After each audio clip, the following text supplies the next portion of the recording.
Hello, it's the Book Traveller. Thank you for joining me today in Frankfurt in Germany. Lovely day outside, but only have a couple of hours, so grabbing some time to have a quick read for you. Just a nice view outside the window behind me, looking kind of northish towards a place called Taunus on the hill line there. You can see in the distance Taunus Nature Reserve, and I'm surrounded in the city here by two rivers. The Main, which runs out across from my right hand side, all the way around until the confluence with the Rhine over my right shoulder in the vicinity of a lovely town called Wiesbaden, and Mainz on the other side of the river. And it all stretches in towards a nice wine region of northern Germany. Some fantastic wines coming from those districts.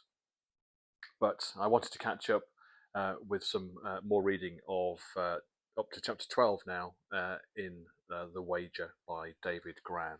So let's get on with that after a quick slurp of coffee to get us going.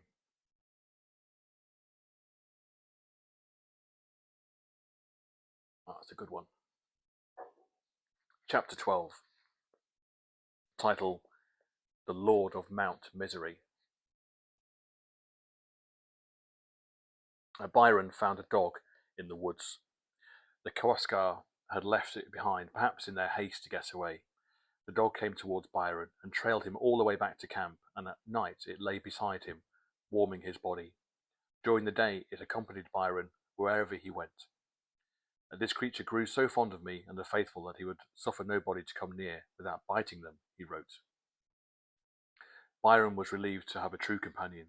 Since the departure of the Kawascar, the outpost had spiraled back into chaos. The provisions were diminishing, and Captain Cheap faced an unbearable conundrum. If he continued distributing the same daily rations, he would avoid angering his men in the short term, but the food would run out sooner, and everyone would starve. So he chose to cut back on their miserable, meagre meals, provoking the seamen in their tenderest point. Bulkley noticed in his journal that they switched to a shorter allowance of flour, 1 pound for 3 men per diem. Days later, this amount was further reduced. Bulkley hoped to get some nourishment, went with a party to the lagoon where the Kawascar had caught fish, but the castaways discovered nothing on their own. Our living now is very hard, Bulkley wrote. Shellfish are very scarce and difficult to be had. That June, with the winter upon them, there were fewer hours of daylight, and the temperature was consistently below freezing. Rain often turned to snow or sleet. The hail, Bulkley wrote, beat with such violence against a man's face that he can hardly withstand it. Despite the gunner's stoicism, he complained that surely no one ever met with such weather as we have, noting that conditions are so extremely severe that a man will pause some time whether he shall stay in his tent and starve or go out in quest of food. One day Byron was in his shelter trying to stay warm when the dog, huddled beside him, began to growl. Byron looked up and saw a party of wild-eyed seamen in the doorway. They needed his dog, they said. What for? Byron demanded. They said that if they didn't eat it, they'd starve. Byron pleaded with them not to take the dog, but they dragged it out, yelping, out of the shelter. Soon Byron could no longer hear the dog barking. The men had slaughtered it. Byron didn't record of it. It was done by gunshot or by hand, as though we were unable to dwell on the killing. The animal was roasted over a fire, while the ravenous men in the company gathered around the flames, awaiting their share. Byron remained by himself, distraught, but eventually he went over and watched the men in the smoky firelight devouring the meat and viscera. Under the circumstances, the gunner, Bulkley wrote, we thought no English mutton preferable to it. Byron finally reached out and took his portion. Later he found some of the discarded paws and pieces of skin, and he ate them too. The pressing calls of hunger drove our men to their wits' end, he confessed. The poet Lord Byron, drawing on his grandfather's description, wrote in Don Juan, what could they do? And hunger's rage grew wild, so Juan's spaniel, spite of his entreating, was killed and portioned out for present eating. After less than a month on the island, John Bulkley was watching the company fracture into warring parties. First, Mitchell and his band of 9 outlaws deserted the main group and set up their own base a few miles away, scouring for their own sources of food.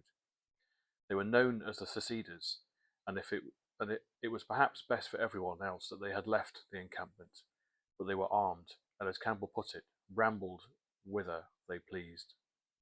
It was feared that such men, while flitting through the woods, might decide to raid the main settlement, making off with the transport boats or provisions. One of the seamen at the encampment disappeared while foraging on Mount Misery, and a search party discovered his body stuffed in the bushes. The victim, Byron wrote, had been stabbed in several places and shockingly mangled. His few supplies had evidently been taken. Byron suspected that Mitchell had committed no less than 2 murders since the loss of our ship. The discovery of the body and the discovery that some crewmen were willing to kill to survive shook the search party. The seamen had always made sure to bury their fallen companions. As Byron wrote, it was a common belief that the spirits of the dead were not at rest until their bodies were interred, and that they did not cease to haunt and trouble those who had neglected this duty to the departed. But now the men retreated hastily, leaving the half-froze corpse on the ground. Rifts were also growing among the men at the settlement. Many of them, including the boatswain, John King, had become brazenly vocal in their disdain for Captain Cheap. To them, he was he was vainglorious, and he had led them into the hellfire, and was now incapable of getting them out. Why should he be the one to determine what tasks they performed and what amount of food they were allotted? What gave him the right to rule with absolute power when there was no ship, no admiralty, no government at all? Midshipman Campbell, who remained loyal to Cheap, lamented that many men were continually exclaiming against the captain and threatening the petty officers that stood by him. Cheap had expected to be able to rely on the Marine captain, Robert Pemberton, and his soldiers to help suppress any unrest among the company, but Pemberton had broken away with his armed soldiers to form their own faction, though they continued to reside at the outpost. Because these Marines were technically part of the army, and because they were now back on land, Pemberton asserted his sole authority over them. In his hut he constructed a wooden chair, and he would sit majestically on it, surrounded by his soldiers. Above his shelter he flew a tattered flag, marking his territory. Campbell noted that Wager's company was sinking into a state of anarchy, with various competing chiefs. There was so much animosity, so much internecine fury, that it was absolutely uncertain what might be the consequence. Byron, seeking to avoid what he called the cabals, moved to the edge of the village alone. Liking none of their parties, I built a little hut, just big enough for myself, he wrote. The shipwreck had laid waste to the old hierarchies. Every man had now been dealt the same miserable hand.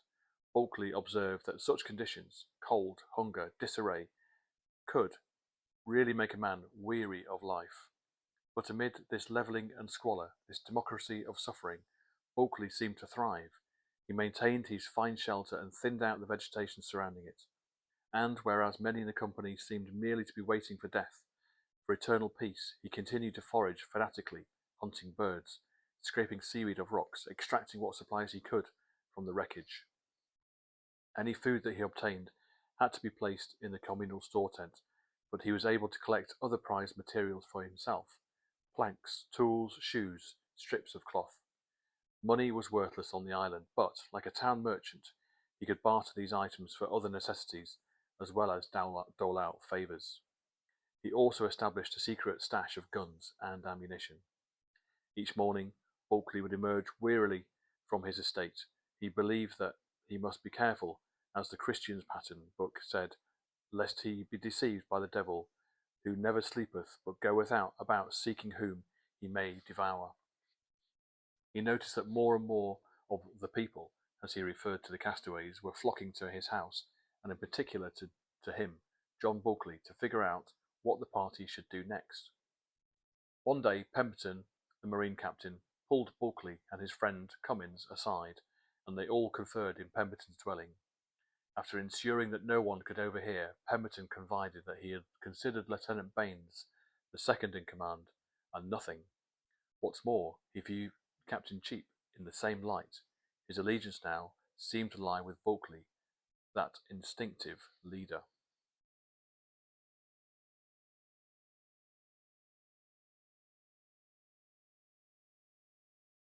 At the moment, Captain Cheap was most worried about the thieves.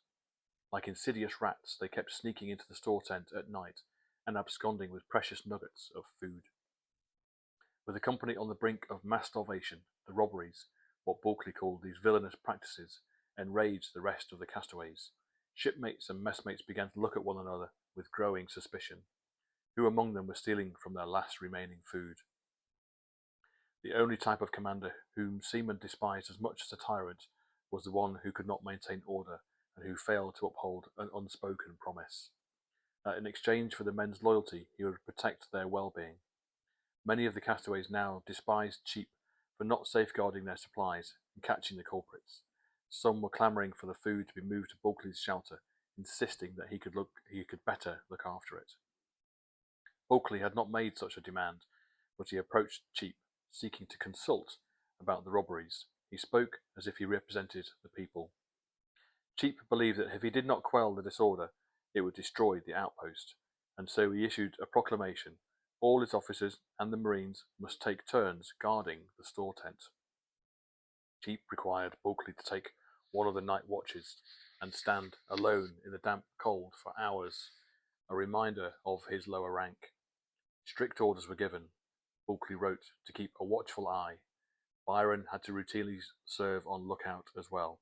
After being fatigued with hunting all day in quest of food, he noted it was hard to defend this tent from invasion by night. One evening, while Byron was on duty, he heard something stirring. He still feared that a monstrous creature roamed the island after dark. On one occasion, he'd noted in his account, a seaman had claimed that while sleeping he had been disturbed by the blowing of some animal at his face, and upon opening his eyes, was not a little astonished to see, by the glimmer of the fire, a large beast standing over him. The seaman had relayed the story of his narrow escape with horror in his countenance. The excitable Byron later thought that he had detected a strange impression in the sandy ground. It was deep and plain, of a large round foot, well furnished with claws. Byron now scoured the dark. There was nothing to be seen, but he heard the sound, insistent and wild. It was coming from inside the tent. Byron drew his gun and went in. There before him were the gleaming eyes of one of his fellow companions. The man had slithered under the tent and was in the process of pilfering food. Byron pointed his pistol at the man's breast, then with a rope secured the thief's hand to a post and went to alert the captain. Cheap placed the man under confinement, hoping to deter further incidents. Not long after, the armed purser, Thomas Harvey, was out for a walk when he spotted a figure crawling through the bushes by the supply tent. "Who goes there?" It was a marine named Roland Crusset. Harvey seized and searched him. He was found to be carrying, Bulkeley recorded, upwards of a day's flour for 90 souls, with one piece of beef under his coat, and he had stashed 3 more slabs of beef in the bushes. Another marine, Thomas Smith, who was Crusset's messmate, had been guarding the store tent at the time and was arrested as an accomplice. News of the arrests hummed through the settlement, agitating the listless inhabitants into a vigilante frenzy. Cheap told Bulkeley and several other officers, "I really think that for robbing the store tent, which, in our present circumstances, is starving to the whole body of people, the prisoners deserve death." No one disagreed. This was not only the captain's opinion, but indeed the sentiment of every person present, Bulkeley noted. Ultimately, though, Cheap decided that the accused men must be governed by the rules of the Navy and stand or fall by them. And based on these regulations, he resolved that they would be hauled before a court-martial. If there was a crime on Wager Island, there would be a trial. Even in the midst of the vast wilderness, far from England and the prying eyes of the Admiralty, Cheap and many of the castaways clung to Britain's naval codes. They hastily arranged a public trial with several officers appointed to serve as judges. According to naval regulations, they were supposed to be impartial, though in this case no one could have been unaffected by the alleged crimes. The judges, in their tattered clothing, were sworn in and the defendants brought out. As the wind blew against their bodies, the charges were recited aloud. Witnesses who swore to tell the truth, the whole truth, and nothing but the truth were called. The accused men's only defence seemed to be that they would have done anything, no matter how cruel or cunning, to avoid starvation. None of the proceedings lasted long. All three defendants were found guilty. In reviewing the Articles of War, it was determined that the crime did not touch life, and thus did not merit the death penalty. Instead, each guilty man was condemned to be given 600 lashes, an amount so extreme that it would have to be administered in increments of 200 over 3 days. Otherwise, it would be lethal. A sailor in the Navy who was once about to be flogged severely remarked, "I am sure I cannot go through the torture. I would rather have been sentenced to be shot or hung at the yardarm." Yet many of the castaways thought that 600 lashings were insufficient. They wanted the ultimate punishment, death. Bulkley then spoke up and proposed what he called a way next to death, one that would strike a terror in all for the future. After the guilty men had been flogged, he suggested they should be banished to a rocky islet off the coast, which contained at least some mussels, snails, and fresh water, and be left there until the company had means of returning to England. Captain Cheap seized on the idea. Surely, after a severe punishment, no one else would dare to defy his orders and put his own needs above those of the company. Cheap gave the command for all hands to witness punishment, and the castaways gathered in a hailstorm as one of the prisoners, Crusett, was led outside by sentries. The men had travelled halfway round the world with a condemned marine, sharing watches, battling hurricanes, surviving a wreck. Now they looked on as their companions' wrists were bound to a tree. The feuding company was momentarily united by a common hatred. Crusett's shirt had been stripped off, exposing his back. Stones of ice struck him first. Then one of the men seized the whip, and with all his might began to thrash Crusett. The whip slashed his skin. One witness to a flogging noted that after 24 lashings, the lacerated back looks inhuman. It resembles roasted meat burnt nearly black before a scorching fire, yet still the lashes fall. The man tasked with administering the flogging whipped Crusett until he was too exhausted to whip any more. Then a fresh inflictor took over. When a poor fellow is being punished, his agonizing cries pierce you to the soul, another witness to a flogging recalled. Crusett received 50 lashes, then another 50, and another. After taking his total of 200 lashes for the day, he was untied and helped away. The next day, the beating resumed. The other guilty parties were similarly whipped. Some of the Marines grew so horrified by the sight of their anguished comrades that in at least one case, they balked at carrying out the third instalment. Afterwards, the prisoners were rowed in a transport boat and deposited on the islet, where they were left half-conscious and bleeding. Cheap believed that he had quelled any further insubordination among the men. "I endeavour to bring them to a reason and to their sense of their duty," he insisted in a report. But before long, it was discovered that 4 bottles of brandy and 4 bags of flour had disappeared from the store tent. Privation was a greater threat than any punishment Cheap could inflict. A mob of castaways stormed some of the shelters, searching for the missing food. As these men rummaged through the tents of several Marines, turning them inside out, they discovered the stolen bottles and bags. 9 Marines were charged with the crime, but 5 managed to escape, joining the band of seceders. The 4 others were tried, convicted, whipped, and exiled. The robberies continued, the beatings escalated. After another person was repeatedly whipped, Cheap ordered Byron and several men to row the thief out to the islet. The man seemed near death. Byron recalled, "We, in compassion and contrary to order, patched him up a bit of a hut and kindled him a fire, and then left the poor wretch to shift for himself." A few days later, Byron went with some companions to sneak the man some nibbles of food, only to find him dead and stiff. And that's end of chapter 12. Chapter 13 is next, entitled Extremities, and we'll come to that at another reading of the wager. Sounds a pretty awful situation to be in, and who knows the will of the man who's starving at the time but not to be put off by some of those horrendous whippings and exiles, to still commit the crime must be pretty awful. Um, it bears belief, really, what can be done. But we'll find out more as we go through the chapter 13 next. Hope to see you soon.